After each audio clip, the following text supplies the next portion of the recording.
Саламатсыздар ма? 3 сынып оқушылары. Қазақ тілі сабағы. Сабақтың тақырыбы негізгі және туынды сын есім. Бүгінгі сабағымыздың мақсаты тыңдаған мәтін мазмұны бойынша тірек сөздерді белгілеу, мәтін мазмұны бойынша жабық сұрақтарға жауап беру. Сөйлемнен сөз таптарын табу. Сөз құрамы сызбасы негізінде негізгі және туынды сын есімдерді анықтау. Кең жолды дәптерге бас әріппен кіші әріптің биіктігі мен мөлшерін сақтап, көлбеу, үзбей және біркелкі үлгі негізінде жазу. Оқушылар, алдыңғы сабақтарда біз сөз таптары туралы және сөз таптарының түрлері туралы өткен болатынбыз. Бүгінгі сабақта біз сын есімнің тұлғасына қарай түрлерімен танысатын боламыз.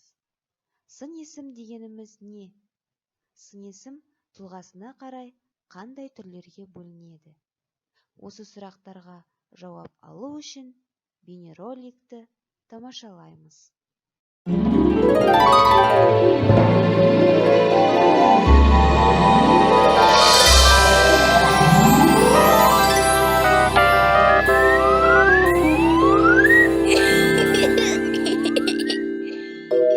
Ай мектеп.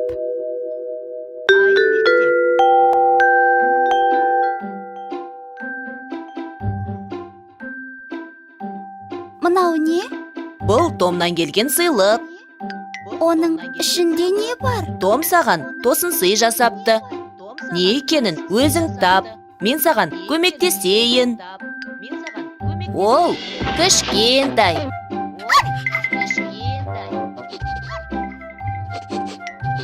Бұл күшік пе? Бұл енді сенің күшігің. Ол қандай екен? Менің күшігім кішкентай. Түсі ала, жүні жұмсақ және сондай ақылды. Көрдің бе? Бұл сөздер қандай деген сұраққа жауап береді. Яғни олар сын есімдер. Сын есім заттың түсін, көлемін, салмағын, дәмін, пішінін білдіретін сөздер сын есім деп аталады. Сын есімдерге қандай, қай деген сұрақтар қойылады. Түсі қызыл, сары, ақ. Көлемі кіші, үлкен, ұзын. Салмағы ауыр, жеңіл.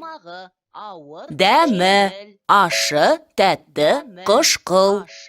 Пішіні сүйір, сопақ, домалақ.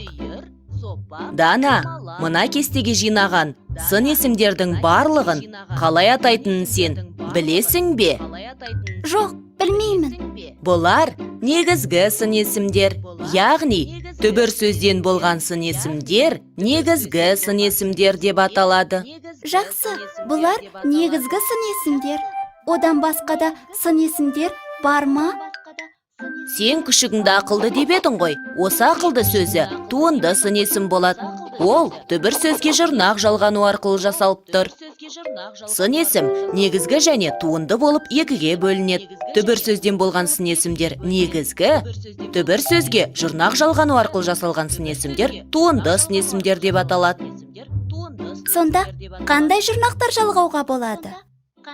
Сын есім жасау үшін зат есім мен етістікке жұрнақ жалғаймыз. Зат есімге л-лі, д-ді, т-ті, с-сіз жұрнақтарын жалғаймыз.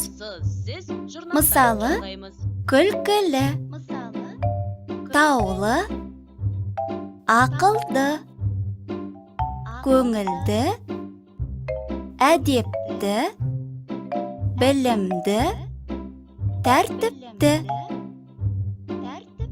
Мен де айтайын, білімсіз, көңілсіз, сусыз. Ал етістікке ғыш-гіш, қыш-кіш жұрнақтарын жалғаймыз. Сөйлегіш, білгіш, байқағыш, тапқыш. Солай ма? Дұрыс. Қандай жақсы, көп нәрсені үйреніп алдым. Бұл күшіктің аты бар ма? Қазір көрейін, мойнында алқасы бар екен. аты Вики. Жей ғой Вики.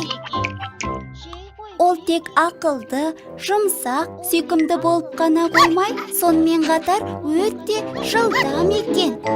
Иә, Вики сөзі жылдам деген мағынаны білдіреді.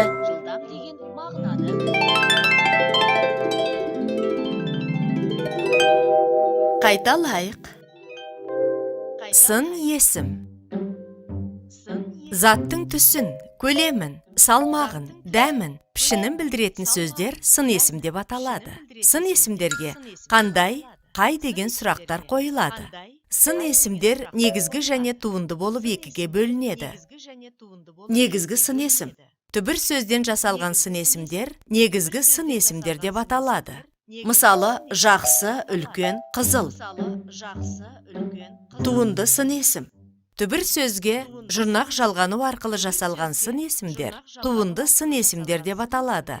Туынды сын есімдер түбірге л, д, т, сыз, сіз, ғыш, гіш, қыш, кіш, тағы басқа жұрнақтар жалғану арқылы жасалады. Мысалы, таулы, ақылды, білгіш.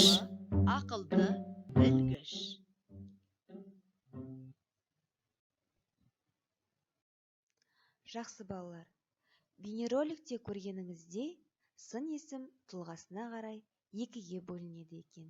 Негізгі сын есім және туынды сын есім. Негізгі сын есім дегеніміз түбір сөзден жасалады. Мысалы, қандай, қалың, қандай, әдемі. Ал түбір сөзге жұрнақ жалғау арқылы жасалған сын есімді туынды сын есім дейміз. Мысалы, қандай өнерлі, қандай саналы. Балалар, енді осы берілген ережелерді ереже дәптерлеріңізге жазып алыңыздар. Назарларыңызға рахмет.